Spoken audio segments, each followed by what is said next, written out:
रूप जो आत्मा है वह ज्ञानावरण से समय सती, क्योंकि संसारी आत्मा का वर्णन चल रहा है और उसमें इंद्रिय की परिभाषा बतलानी है। इंद्रिय, तो अब इंद्रिय का प्रयोग समय ज्ञान में होता है, छाया ज्ञान में नहीं। तो बतला रहे हैं ज्ञान स्वभाव आत्मा के ज्ञानावरण कर्म के सम होने पर स्वयं अर्थान गृहीतुम असमर्थस्य, स्वयं अर्थ यानी पदार्थों को ग्रहण करने में असमर्थ होने पर भी अर्थोपलब्धि लिंगम इत्यर्था, जो अर्थोपलब्धि अर्थात उसके लिए जो अर्थोपलब्धि पदार्थ ज्ञान का निमित्त होती है वह इंद्रियां हैं। केवल क्षयोत्सम वस्तु को नहीं समझ सकता है ज्ञान आत्मा के अंदर में, तो लेकिन आंखें ना खोले तो हम नहीं पहचान सकते हैं कि क्या वस्तु लाल है, पीली है, कौन नहीं है। बिना आंखें खोले हम उसके रूप रंग आदि को नहीं बता सकते।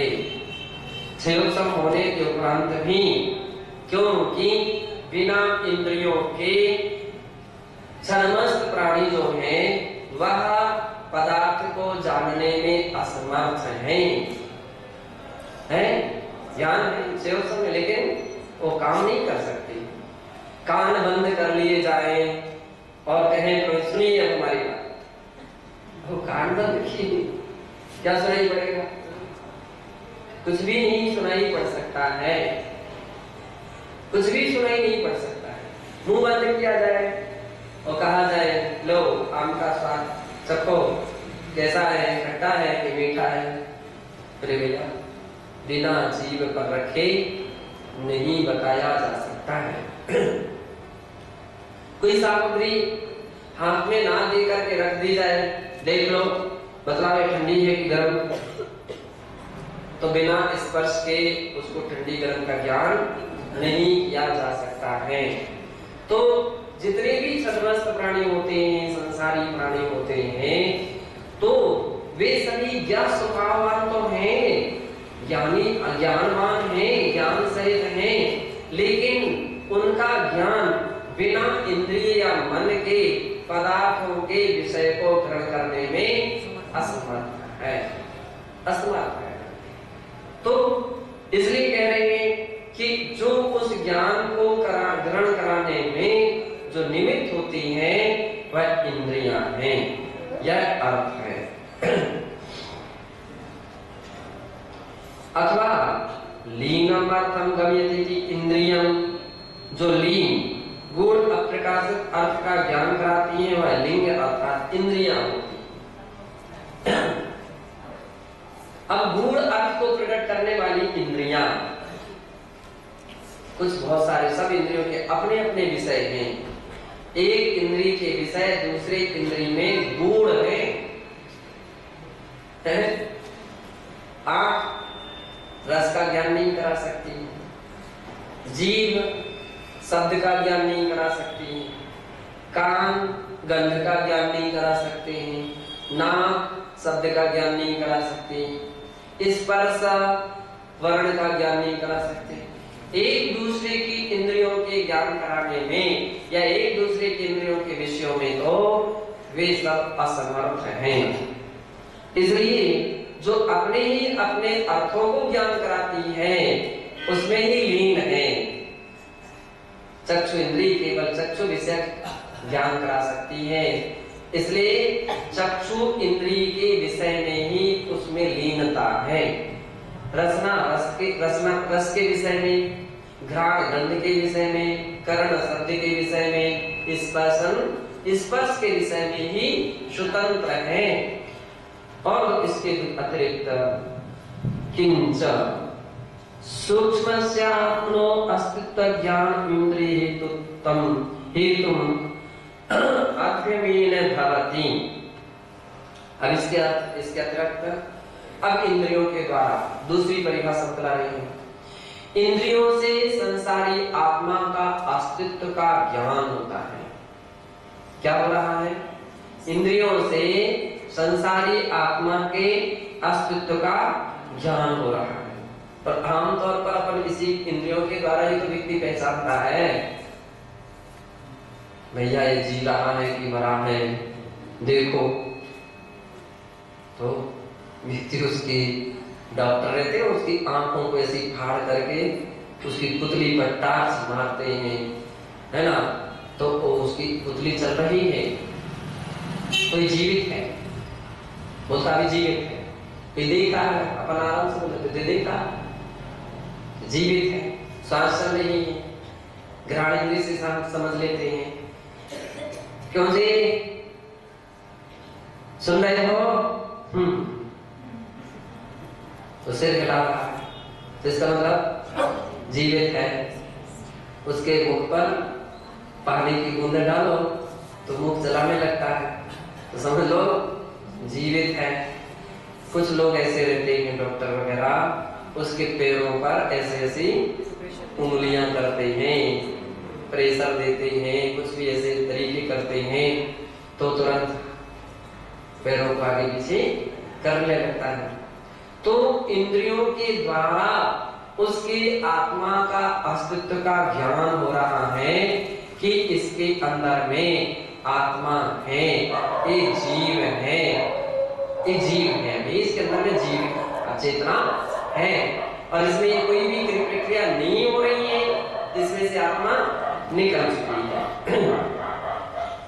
तो बता रहे हैं कि सूक्ष्म से आत्मो अस्तित्व ज्ञानम, सूक्ष्म आत्मा के अस्तित्व का ज्ञान जिनके द्वारा होता है वो इंद्रिय हेतु अध्ययन भवति, इंद्रिय के हेतु से होता है। तथा धूमलिंगे पर्वतस्थ अग्नेः अस्तित्वम् अनुमीयते तथैव इंद्रिय माध्यमेन आत्मा इति भाव। जैसे बहुत दूर पे पहाड़ है, पर्वत है,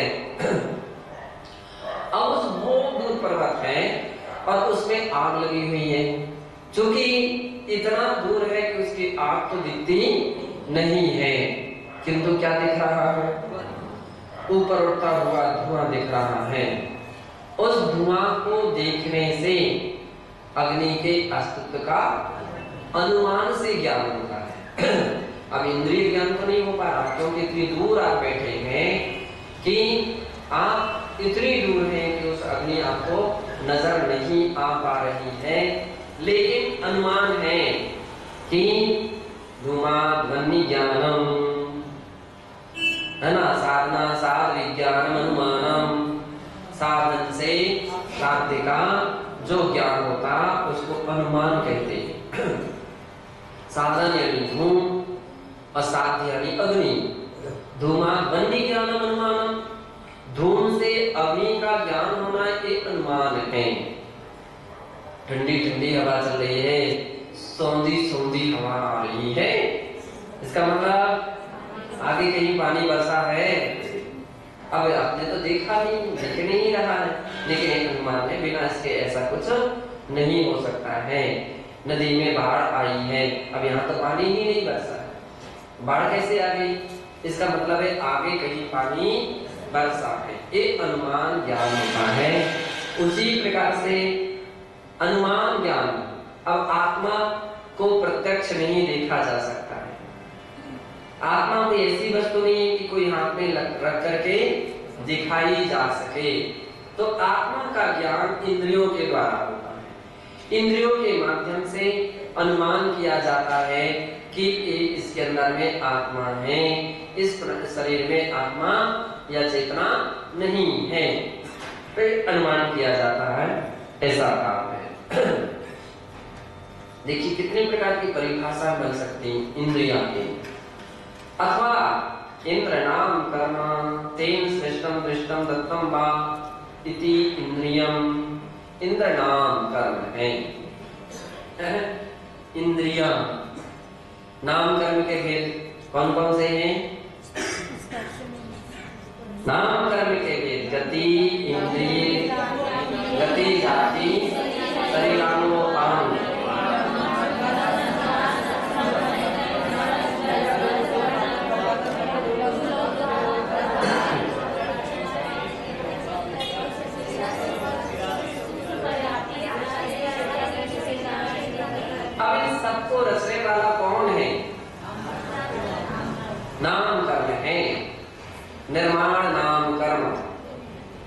और निर्माण नाम कर्म के दो भेद, एक स्थान निर्माण, एक प्रमाण निर्माण, दो प्रकार के नाम कर्म है, स्थान निर्माण और प्रमाण निर्माण। आंख जहां होना चाहिए मनुष्य के उसी स्थान पर होना, ऐसा नहीं कि कहीं की आंख किसी की कहीं लग जाए, ऐसा नहीं हो सकता है कि यहाँ की आंख कोई पीछे लगा दे, ऐसा नहीं हो सकता है। तो स्थान निर्माण हर प्राणी के अपने अपने इंद्रियों के या अंगोपांग के निर्धारित नाम कर्म हैं और उनका स्थान निर्धारित है। प्रमाण निर्माण सबके अपने अपने प्रमाण हैं। मनुष्यों के कान उतने ही होंगे, हाथी के कान नहीं लग सकते इसमें।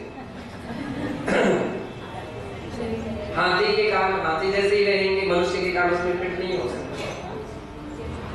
हाथी जैसा चला सकता वैसा मनुष्य नहीं चला सकता। हाथी जैसी सूंड अपनी चला सकता वैसा मनुष्य नहीं चला सकता है। कितनी सारी विशेषताएं हैं, सबकी अपने अपने शरीर की अपनी अपनी इंद्रियों के स्थान प्रमाण आदि निर्धारित हैं। तो आचार्य महाराज कह रहे हैं इंद्र यानी नाम कर्म, वह नाम कर्म जिस जिस प्राणी की इंद्रियों को जैसे जैसे रचता है, श्रेष्ठम दृष्टम दत्तम व इंद्रियम, और सब इंद्रियां एक दूसरे में परिवर्तित नहीं हो सकती। घ्राण इंद्रिय तो आपके भी है, तो घ्राण हाथी के भी है, घ्राण तो दोनों की है, लेकिन तुम्हारी नाक हाथी जैसे सूंड का काम नहीं कर सकती। पेशाबों के लिए उठा ले रख दे, ये नहीं कर सकती। कान उस जैसे काम नहीं कर सकती। तो यहाँ पर इस बात के लिए तुमको ध्यान में रखना चाहिए कि ये काम किसका है, नाम कर्म का है। हर व्यक्तियों के अपने अपने प्रजाति के अनुसार अपने अपने नाम कर्म हैं। एक जैसे नाम कर्म भी नहीं है, एक जैसे नाम कर्म नहीं, नाम कर्म भी अंतर है। मनुष्यों की आंख ऐसी होती है, तोते की आंख गोल होती है, दूसरे किस्म की होती है। मनुष्य की जीभ ऐसी होती है, सांप की जीभ दूसरे किस्म की होती है। कितने कितने प्रकार के। तो इंद्र कहा नाम कर्म, वो सृष्टा है। कौन सृष्टा है? नाम कर्म। कोई दूसरा देवता नहीं है, कोई विधाता नहीं है, कोई और कोई व्यक्ति, कोई परमात्मा नहीं है कि जो व्यक्ति की इंद्रियों को, शरीर को अलग अलग तरह से रचते हो, ऐसा कोई दूसरा नहीं है। अभी तो हर व्यक्ति के अपने कर्म है, नाम कर्म है। जैसा जिसने काम किया है वैसा कर्म का आश्रय बन हुआ है, वैसे नाम कर्म के अनुसार शरीर की रचना होती है, तो इसको इंद्रिय कहती है। अब एक उत्तम गौमण सारस्य, इसलिए गौमण सार में की गाथा 165 में कहा है, जीव तत्व प्रदीप का टीकायाम पुत्र से पद्ये। जीव का गौमण सार जीव कांड की तत्व प्रदीप का टीका में गाथा 165 की टीका में गाथा उद्धृत है। वहां कहा है यदिन्द्रियस्यात्मनो लिंगम यदि वा इंद्रिय कर्मणा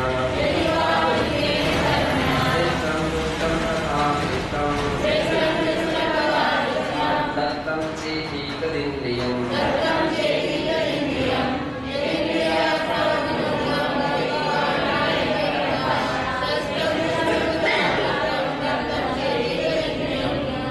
यदि इंद्रियस्य आत्मलिंगम, कह रहे हैं इंद्रिय आत्मा का लिंग, संसारी प्राणियों को पहचान कराने का जो चिन्ह विशेष है वो इंद्रिय है।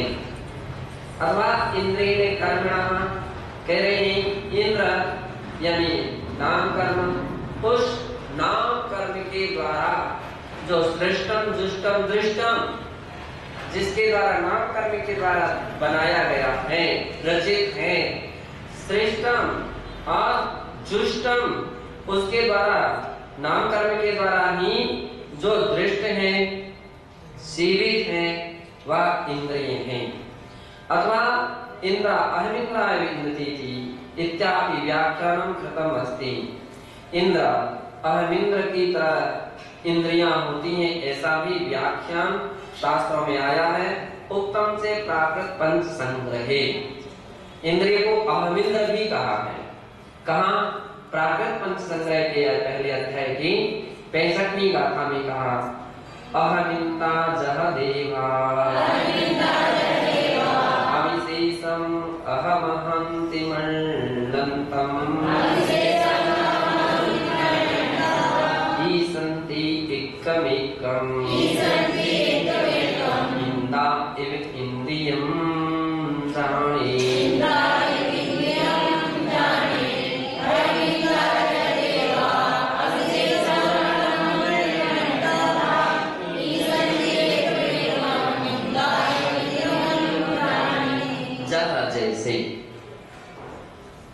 अहमिंदा देवा अविशेषम अहमिंद्रों में अहमिंद्र नाम के जो देव हैं अविशेष, उसमें कोई विशेषता नहीं रहती।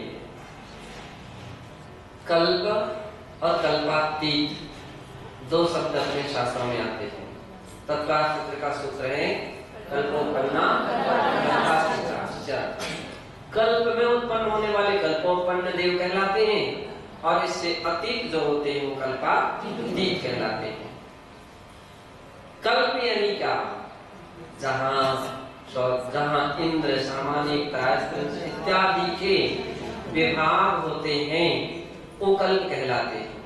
जहां ये विभाग नहीं होते हैं वह कल्पातीत कहलाते हैं। 16 स्वर्ग कल्प कहलाते हैं और इसके आगे कल्पातीत है। 9 ग्रेवियर 9 अनुदेश 5 अनुत्तर कल्पातीत। क्या वहां पर सामान्य प्रायश्चित शादी के भेद पाए जाते हैं? क्या नहीं पाए जाते? क्यों? कल्पातीत है। वहां पर इंद्र आदि के भेद नहीं, फिर क्या है? अहम। जितने भी देव हैं सब अपने आप में अहम। अहम अहंति मण्डलंता।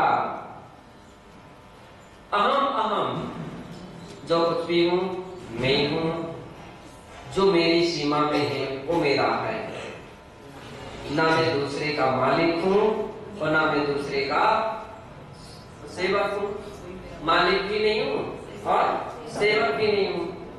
अपने ही सीमा में अपने ही क्षेत्र का मैं मालिक हूं और अपने ही सीमा अपने ही उसका सेवक हूं। कुछ भी कह दो, दूसरे में किसी का प्रतिषेध नहीं, उसका प्रतिरोध नहीं, प्रतिरोध नहीं है। अपनी सीमा में वो अपने अहमिंद्र है। सभी देव कोई किसी के अधीनस्थ नहीं होते हैं, लेकिन इतनी भी विशेषता रहती है। अधीन तो नहीं रहते लेकिन अन्याय अन्याय भी नहीं होते, अतिक्रमण करने वाले भी नहीं होते कि कभी दूसरे की सीमा में प्रवेश करना चाहे, ऐसे भी उनके कभी भाव नहीं होते हैं। वे किसी के लिए दूसरे अपने अंडर में रखना चाहे तो भी उनके भाव नहीं होते। सभी देव उनकी वहां की स्वतंत्र ऐसी व्यवस्था है। यूं कहा जाता है कि जैसे अपन कर्तव्य की बातें करते हैं तो जो स्वयं कर्तव्य निष्ठ रहे हैं, तो जो कर्तव्य निष्ठ है वह अहमिंद्र की तरह व्यक्ति है। कर्तव्य निष्ठ व्यक्ति, अनुशासित व्यक्ति अहमिंद्र की तरह है। उसके ऊपर कौन अनुशासन रखेगा? जो स्वयं अनुशासित है। कल बात चल रही थी, जो स्वयं अनुशासित है उसके ऊपर कौन अनुशासन रखेगा? जो स्वयं कर्तव्यवान है, अब कौन उसके लिए कर्तव्य की बात कहेगा? स्वयं कर्तव्य का पालन कर रहा है, अब उसके लिए ऐसा करो वैसा करो कोई आवश्यकता नहीं, तो स्वयं अपने कर्तव्य का पूरा पालन कर रहा है। तो वो जैसे व्यक्ति कर्तव्यनिष्ठ अनुशासित जो व्यक्ति रहते हैं वे क्या रहते हैं? अहमिंद्र की तरह रहते हैं।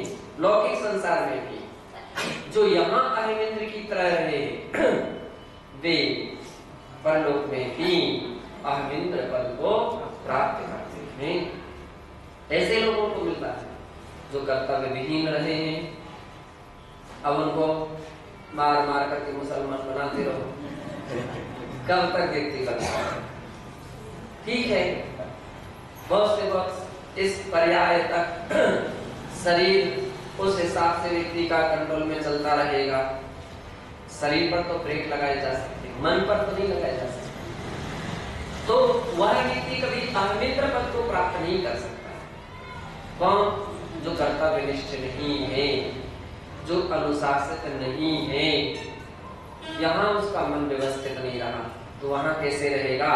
और ऐसी आत्मा कहीं अहमित्रों में पहुंच जाए तो यहाँ अतिक्रमण कर रही थी तो वहां भी उसका मन अतिक्रमण करेगा, वहां पर भी अतिक्रमण करेगा। तो इसलिए कर्म की कितनी स्वतंत्र व्यवस्था है कि कौन जा सकता है वो कहाँ जा सकता है, कौन कहाँ नहीं जा सकता वो वहां नहीं जा सकता। इतनी क्षमता उसके अंदर वहां की नहीं है। अहमिन्ना जय देवा अविशेषम अहमहंति मण्डलंतम ईसंति एकम इंदा एक इंद्रियम जाने। इस प्रकार से अहमित की तरह जो अपने आप में स्वतंत्र है, स्वाधीन है, उसे इंद्रिय जानना चाहिए। इंद्रिय अहमित्र है। आंख आंख का ही काम करेगी, नाक का नहीं कर सकती। नाक नाक का ही करेगी, अपने काम में वो स्वतंत्र है और एक दूसरे के लिए कोई बाधित नहीं। देखो कितने पास पास में है, वही कान नाक है, वही कान है, वही मुंह है, वही सब इतने आसपास में। विज्ञान बोलता है आंख नाक और गला, कान नाक कान गला, ENT।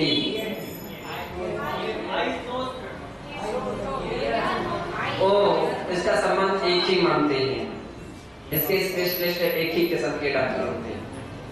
लेकिन कितना भी एक मानते रहे, लेकिन फिर भी नाक और कान एक नहीं हो सकते। कान बंद करें, नाक सुने, सब मतलब सुने।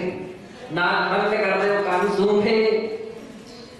आम लगाओ कान के पास, सुगंध है कि दुर्गंध पूछो। फोन कहीं नाक में लगाओ, सुनाई पड़ेगा। तो आगम ये कहता है हर इंद्रियां अपने अपने कार्य में अहमिंद्र की तरह स्वतंत्र है। दूसरी बात, एक दूसरे के बाधक भी नहीं है। कान नाक के लिए बाधक नहीं है, नाक कान के लिए बाधक। कितने भी कनेक्शन उसके एकदम जुड़े हुए हो, पास पास में हो, एक दूसरे के कोई बाधा खड़ी नहीं किए हुए हैं, अपने अपने कार्यों में स्वतंत्रता लिए हुए हैं। ऐसी इंद्रिय हुआ करती हैं, ऐसा यहाँ जानना चाहिए। शेष